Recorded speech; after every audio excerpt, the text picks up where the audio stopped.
shit that's nice. It won't change things in real life. All that you can do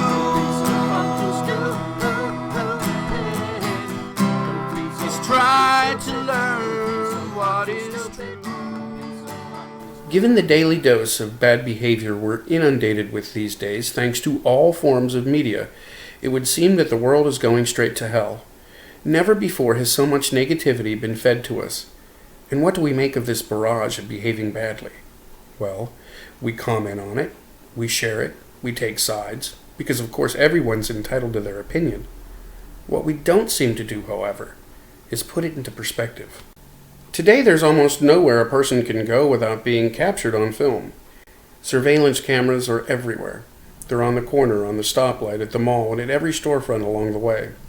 There are dash cams, body cams, sky cams, pet cams, upskirt cams, booty cams, even toilet cams. But even if all of these fail to capture a glimpse of you, rest assured that someone nearby is only seconds away from recording you on their electronic device. The world probably isn't getting any worse, but it sure seems that way, because nearly every display of human cruelty or depravity can be recorded and instantly uploaded for the world to see. Never mind that the U.S. is statistically safer today than at any time in the last 35 years. Oh, we're still about 10 times more likely to be murdered than damn near anywhere else in the developed world, but I digress. We Americans are half as likely to die of a violent crime today than we were in 1990. Down to, in fact way down, are teen pregnancy rates. Meanwhile, high school graduation rates are up, hitting record highs in fact. We're living longer too, as life expectancies worldwide creep ever upward. So smile, folks. Things ain't looking so bad. No, I'm not saying that everything's hunky-dory. I realize the world continues to be a fucked up place with fucked up things going on all the time. But it's always been that way. So every time I hear someone ramble on about how this or that never happened before, all because of a goddamn video making its rounds on the news or on social media, I want to fucking scream. Perspective matters. Facts matter. Cops are killing suspects and being killed on video. But is this something new? Never mind what the videos show, they're awful. What are the actual numbers, though? There's no clear indication that either phenomena is on the rise. Now, I know that people aren't statistics. Every tragedy is terrible. But when the nation seems to be self-destructing over shit that's been going on forever, and in many cases even improving, some of the grown-ups in the room need to start speaking up. I just don't know what else to say. If you can't handle the shit you see when you turn on the TV or log into Facebook, then don't look at it anymore. Trade in your smartphone for a landline. Go about your day as millions of us have for generations. Read a book, take a walk along the beach. But by all means, stay away from screens.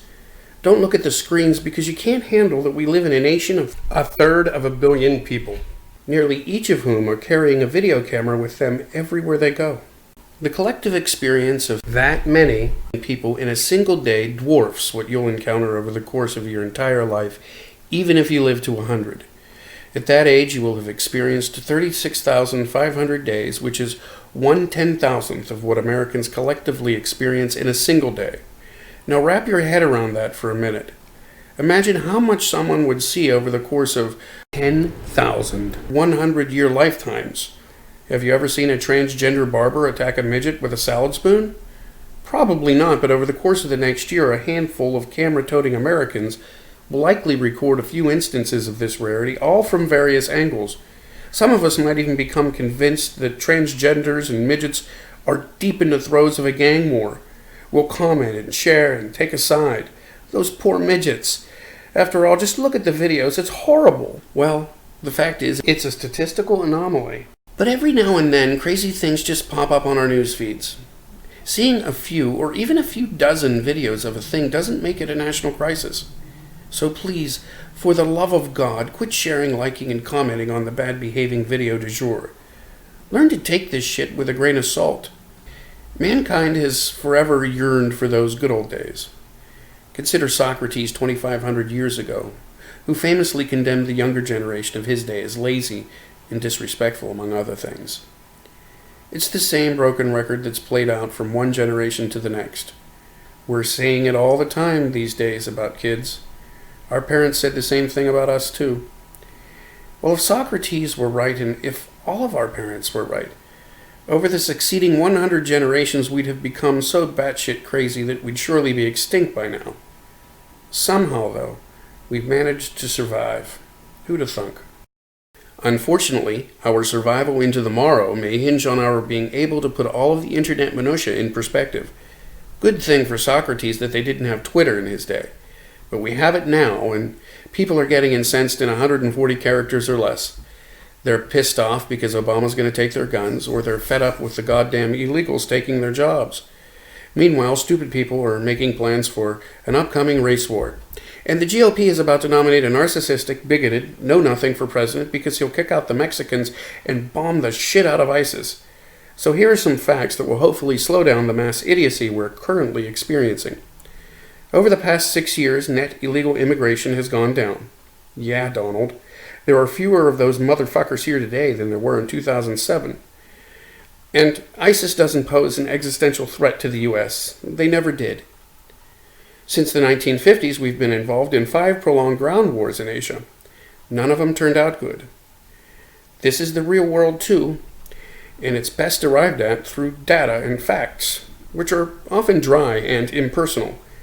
Data doesn't inspire movements, but one video of a white cop shooting a black man has 1,000 times more impact than all of the statistics in the world.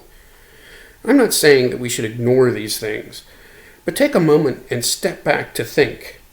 One video of black youths marauding through the streets can convince many of us to stock up on 5.56mm rounds for the coming race war. But there will almost certainly not be a race war. Sure, times could be better, but we've been through so much worse. The next time we see an atrocity, and it'll almost surely be tomorrow, what will we think? What about the next time, then the next, and the next? Will ISIS be on our doorstep? If not in reality, then at least in our minds. Will illegals be similarly sucking up our resources? And will the Gestapo be knocking on our doors to take away our guns? It's all on video. It's not fake. It's the real world. Now, more than ever, we need to figure out a way to find some perspective. So if you're like millions of other Americans and data bores you, and if you find yourself getting worked up over the next viral video, but you want to kind of gain some perspective, I suggest you try something new. Try opening your door. Take a long look outside. What you see out there is real too.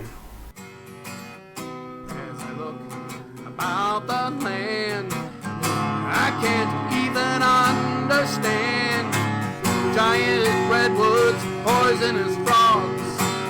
Oh, how I love those cats and dogs. Oh, life is good. Oh, life is good. Oh, life is good.